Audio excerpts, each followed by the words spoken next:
Ben,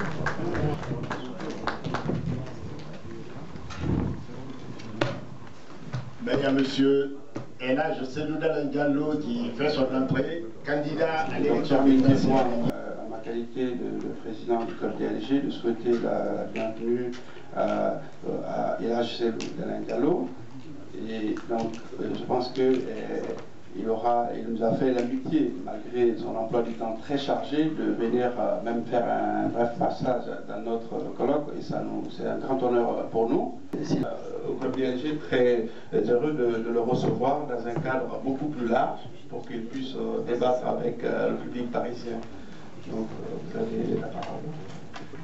Bien, je voudrais d'abord vous remercier, vous féliciter, et vous remercier pour m'avoir demandé de prendre part à votre colloque. Vous féliciter pour avoir créé et animé cette structure dont tout le monde a entendu parler et qui contribue à instaurer entre les Guinéens le débat, qui est absolument nécessaire à mes yeux pour la réconciliation nationale, pour la consolidation de l'unité nationale. Il est important que les Guinéens se connaissent davantage, qu'ils puissent débattre de leurs préoccupations, qu'ils donnent la lecture qu'ils ont de notre histoire récente, et surtout de leur vision pour notre Guinée. Et donc je pense que vous avez été suffisamment actifs ces 2 ou ces 3 dernières années. On suit à travers Internet tout ce que vous avez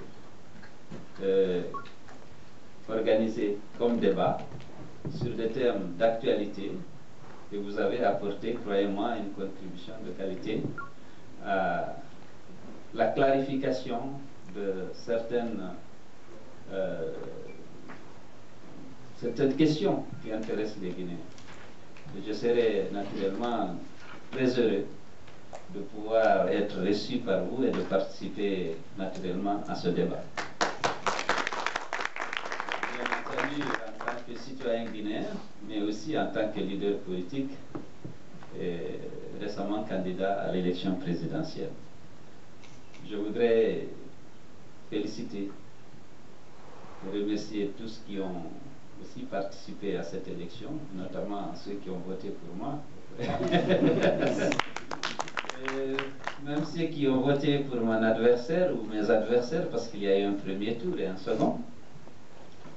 Je pense qu'à certains égards, on peut dire que il y a eu des progrès dans notre pays, parce qu'on a pu mener la campagne, pour le premier tour notamment, une campagne civilisée, une campagne apaisée. Il y a des aspects sur lesquels le pays a reculé.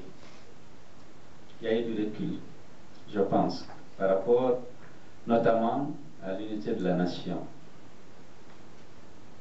On a beaucoup utilisé la haine et la violence ethnique pour mener la campagne du 2e tour. C'est vraiment déplorable et c'est dommage. Vous avez sans doute suivi ce qui s'est passé en Guinée avec cette affaire d'empoisonnement. C'est possible qu'il y ait eu empoisonnement, intoxication. Ça peut arriver, volontaire ou involontaire. C'est possible qu'il y ait des criminels guinéens qui veuillent empoisonner leurs compatriotes. Ça peut arriver. Ce qu'on a déploré, c'est que non seulement on a admis officiellement, puisque le gouvernement a semblé avoir accepté qu'il y a eu empoisonnement, alors qu'aucune preuve matérielle n'a été donnée, mais ce qui était déplorable, c'est qu'on a dit que c'est une communauté, la communauté Peul, qui a empoisonné les gens. Ça, vraiment, c'était dommage. Parce qu'on peut avoir des criminels Peuliens, ça ne manque pas. Mamadou Diallo, Alpha, Badi, Peul. Mais on a accrédité l'idée selon laquelle c'est les Peuls qui ont empoisonné les militants du RPG ou de l'Arc-en-Ciel. Lorsque la directrice de l'hôpital Ignace Dine qui a reçu les enfants, les jeunes qui souffraient, dit-on, de malaise gastrique, lorsque celle-là a dit qu'à ce stade, il n'y avait aucun indice d'empoisonnement, elle a été relevée, séance tenante, de ses fonctions par le Premier ministre, en disant que ce n'était pas dans ce rôle, et que c'est au ministre de la Santé d'indiquer s'il y a eu empoisonnement ou pas. Ça, c'est pas juste, c'est l'expert. Le médecin qui accueille un malade peut donner son avis, le médecin. On l'a relevé de ses fonctions. Ce que j'ai déploré, c'est que on a transféré cette information avec l'idée d'inciter des citoyens guinéens à s'attaquer à la communauté Peul, en forêt et en Haute-Guinée notamment. Vous avez suivi ce qui s'est passé à Sigiri et à Koussa. On a organisé une véritable chasse à l'homme contre les ressortissants de la communauté Peul. À Zérékoré, on a pu très tôt maîtriser la situation grâce à l'intervention. Pour la première fois, le candidat qui se croyait favori que j'étais, j'ai demandé à ce que les élections soient reportées jusqu'à ce qu'on traite cette question. Parce qu'on ne peut pas. C'était la première fois en Guinée qu'on identifie les gens à travers leur appartenance ethnique pour les chasser, les tuer et leur demander de quitter cette partie du territoire. J'ai estimé que c'était suffisamment grave pour qu'on traite la question avant d'aller aux élections. Non pas par rapport aux gens de Sigiri, mais par rapport à ceux de Bela, de Koundara, de Koubia. Parce que c'était un précédent dangereux. J'ai rencontré le Premier ministre, le général Sekouba. J'ai dit, il faut que vous marquiez de façon solennelle, par des signaux forts, votre désaccord avec de telles pratiques et de tels comportements. Prenez le temps, reportons les élections. Parce que, je l'ai dit, on n'a pas pu développer le pays.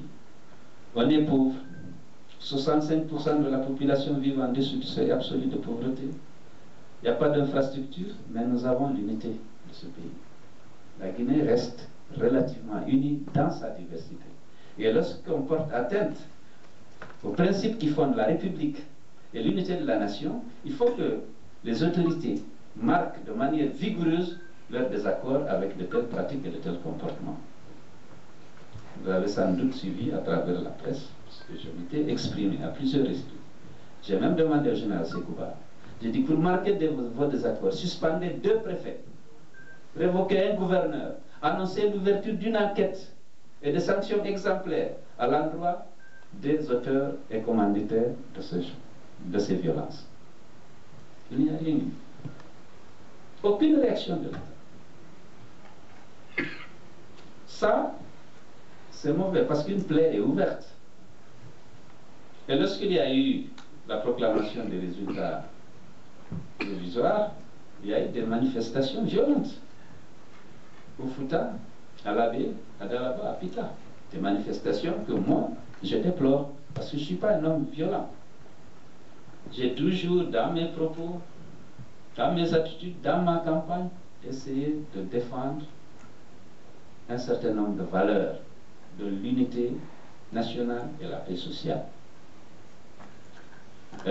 Lorsque les gens ont quitté Sigiri et Kouroussa, le même jour, moi j'ai passé la journée à convaincre les responsables de mon parti au Fouta à ne pas envisager de mesures de représailles vis-à-vis des ressortissants de la Haute-Guinée qui vivaient dans cette région, avec les autorités religieuses. Bien, alors, je voudrais, comme j'aurai le privilège, comme beaucoup d'autres, à revenir et peut-être à débattre avec vous des questions qui intéressent notre pays. On parlera de tout ça. Pour l'instant, donc, je vous remercie pour votre attention et je prends l'engagement de répondre à votre invitation. Merci beaucoup pour votre attention et pour tout ce que vous faites pour qu'il y ait la réconciliation dans notre pays et pour qu'il y ait une démocratie apaisée dans notre pays. Je vous remercie.